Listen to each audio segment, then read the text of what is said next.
Rajahmundry Morampudi flyover నిర్మాణాన్ని మాజీ MP Muralimohan తో కలిసి ఎంపీ దగ్గుబాటి పురంధరేశ్వరి పరిశీలించారు. ఈ సందర్భంగా పురంధరేశ్వరి మీడియాతో మాట్లాడుతూ ఈ ఫ్లైఓవర్ కు అనుమతులు తీసుకుని వచ్చింది మాజీ ఎంపీ మురళీమోహన్ సమయంలోనేనని స్పష్టం చేశారు. ఈ ఫ్లైఓవర్ నిర్మాణానికి కేంద్రం 100 కోట్లు ఖర్చు పెడుతుందని అన్నారు. కొద్ది రోజులుగా ఈ ఫ్లైఓవర్ నిర్మాణానికి అనుమతులు తీసుకుని వచ్చింది తామేనని వైసీపీ మాజీ ఎంపీ మార్గాన్ని భరత్ చెప్పుకోవటం సిగ్గుచేటని అన్నారు. ఫ్లైఓవర్ నిర్మాణానికి అనుమతులు తీసుకుని వచ్చి మురళీమోహన్ శిలాఫలకం వేస్తే పనులు ప్రారంభం అని భరత్ మరో శిలాఫలకం వేయటం విడ్డూరంగా ఉందని ఆక్షేపించారు. ఆయన గుండె మీద చేసుకొని చెప్పన్నాడు ఆ మాట. ఎందుకంటే నేను ఊరికే ఆఫీసర్గా ఊరికే ప్రెస్ మీట్లు పెట్టి చెప్పడం లేదు, నాకు అలవాట్లేదు. దీనికోసం ఎంత కృషి చేశానో నాకు తెలుసు, రాజమండ్రి ప్రజలకి తెలుసు. ఇక్కడ శంకుస్థాపన చేసింది ఎప్పుడు చేసామో చేసినా తెలుసు.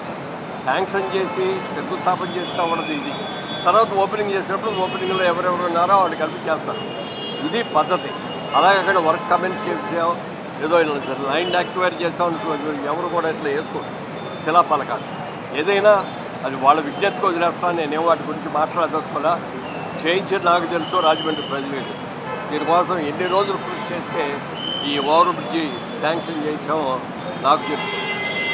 అందుకని నేను క్లారిఫై చేస్తాను. ఇంకొకళ్ళు ఎవరు కూడా విమర్శించాలని చెప్పట్లేదు. నేను నిజంగా జరిగిందని విమర్శ కాదండి, వారి హయాంలో చేపట్టినటువంటి కొన్ని పనులు వాటిని సందర్శించాలని, వాటి ప్రోగ్రెస్ కనుక్కోవాలనేటువంటి ఉత్సాహం వారు కనపరిచినప్పుడు నేను అదేవిధంగా వారితో పాటుగా నేను మరియు స్థానిక ఎమ్మెల్యే అయినటువంటి ఆదిరెడ్డి వాసు గారు ఇక్కడికి రావడం జరిగింది. మొరంపూడి బ్రిడ్జ్ ఏదైతే ఉందో గత కొన్ని రోజులుగా వివాదాస్పదంగా మారినటువంటి సందర్భంలో, వివాదాస్పదం అని ఎందుకంటున్నానంటే నాకంటే ముందు ఇక్కడ ఉన్నటువంటి మర్గాని భరత్ గారు వారి హయాంలోనే వారు కొట్లాడి నితిన్ గడ్కరీ గారితో నేను ఈ మొరంపూడి బ్రిడ్జ్ శాంక్షన్ చేయించాను అని చెప్పి వారు చెప్పడం జరిగింది.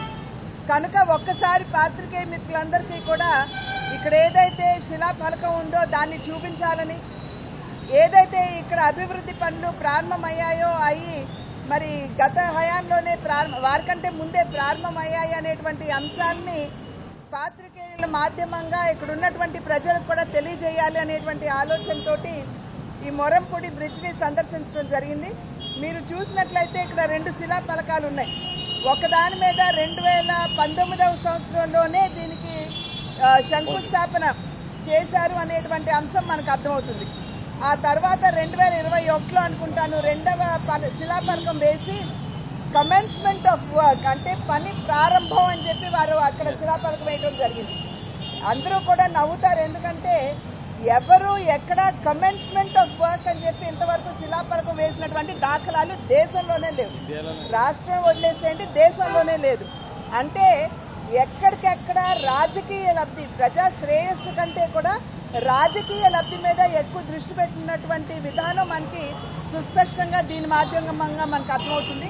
పీడీ గారిని కూడా ఇవాళ ఇక్కడికి పిలిచాం, వారితో కూడా మాట్లాడటం జరిగింది. దగ్గర 100 కోట్లతోటి ఈ మొరంపూడి బ్రిడ్జ్ ఏదైతే ఉందో ఈ 216A నేషనల్ హైవేలో అంతర్భాగంగా ఈ యొక్క బ్రిడ్జిని కూడా కేంద్ర ప్రభుత్వం చేపట్టడం జరిగింది. దీనికి 100 కోట్లు అవుతుంది. ఈ బ్రిడ్జ్ యొక్క పనులు ఆగస్టు 15 కల్లా ఈ బ్రిడ్జిని ప్రారంభోత్సవం చేసుకోవచ్చు అని చెప్పి పీడీ గారు చెప్పారు. అయితే దానికి సంబంధించినటువంటి సర్వీస్ రోడ్స్ ఏవైతే ఉన్నాయో ఊరికే ఒక లేయర్ బ్లాక్ టాపింగ్ చేశారు, ఎందుకంటే ఉన్న ట్రాఫిక్ కంజెస్టెడ్ కాకూడదు, మూవ్ అవ్వాలని. రాబోయే కాలంలో 1 నెల పాటు ట్రాఫిక్ డైవర్ట్ చేసి మిగిలిన లేయర్స్ కూడా ఈ సర్వీస్ రోడ్స్ లో వేసి దీన్ని పటిష్టం చేస్తామని చెప్పి పీడీ గారు కూడా చెప్పడం జరిగింది. కనుక రేపు ఆగస్టు 15న ఈ బ్రిడ్జ్ ఓపెనింగ్, ఇంకొక నెల 15 రోజుల తర్వాత సర్వీస్ రోడ్స్ కూడా క్లియర్ అయిపోతాయి. ఇక్కడ ఉన్నటువంటి ట్రాఫిక్ సమస్యకి ఇది ఒక మంచి పరిష్కారం. ఇందు మూలంగా మనకు అర్థమయ్యేది ఒక విషయం కూడా ఏమిటంటే కేంద్ర ప్రభుత్వం సైతం దేశాన్ని మనం అభివృద్ధి పథంలో నడిపించాలని పదే నరేంద్ర మోడీ గారు 11వ ఆర్థిక శక్తిగా ఉన్నటువంటి భారతదేశాన్ని 5వ స్థానానికి తీసుకుని రావడం జరిగింది. అదేవిధంగా రాబోయే కాలంలో మేము 3వ స్థానానికి తీసుకెళ్తామని చెప్పి ప్రధాని గారు చెప్పారు. అయితే 3వ అతి గొప్ప ఆర్థిక శక్తిగా భారతదేశాన్ని మనం మలుచుకోవాలంటే మౌలిక వస్తువులు చాలా అవసరం. రోడ్లు కావచ్చు, పోర్టులు కావచ్చు, ఎయిర్పోర్ట్లు కావచ్చు, రైల్వేస్ కావచ్చు. కనుక అందులో భాగంగా ఎంత బ్రహ్మాండంగా ఈ కన్స్ట్రక్షన్ జరుగుతుందో ప్రజలందరూ కూడా గమనించాలి. 2014 సంవత్సరానికి ముందు రోజుకి 12 నుండి 13 కిలోమీటర్ల రోడ్ల నిర్మాణం మాత్రమే జరిగితే ఇవాళ 2014 నుండి ఇవాళ వరకు అంటే నరేంద్ర మోడీ గారు ప్రధానిగా, నితిన్ గడ్కరీ గారు రైల్వేస్ అండ్ ట్రాన్స్పోర్ట్ మినిస్టర్గా బాధ్యతలు చేపట్టిన తర్వాత రోజుకి 30 కిలోమీటర్ల రోడ్డు నిర్మాణం జరుగుతుంది. అందులోని ఎంత బ్రహ్మాండంగా రోడ్లు ఉన్నాయో ప్రజలందరూ కూడా గమనిస్తున్నారు. కనుక దేశ శ్రేయస్సు, ప్రజల సంక్షేమానికి ఎన్డీఏ కూటమి కేంద్రంలో కావచ్చు, రాష్ట్రంలో కావచ్చు ఎప్పుడూ కూడా పెద్దపీట వేస్తుందని చెప్పి మీ మాధ్యమంగా ప్రజలందరికీ తెలియజేస్తున్నారు.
ఎప్పుడు దీనికి విజయసారండి ఫౌండేషన్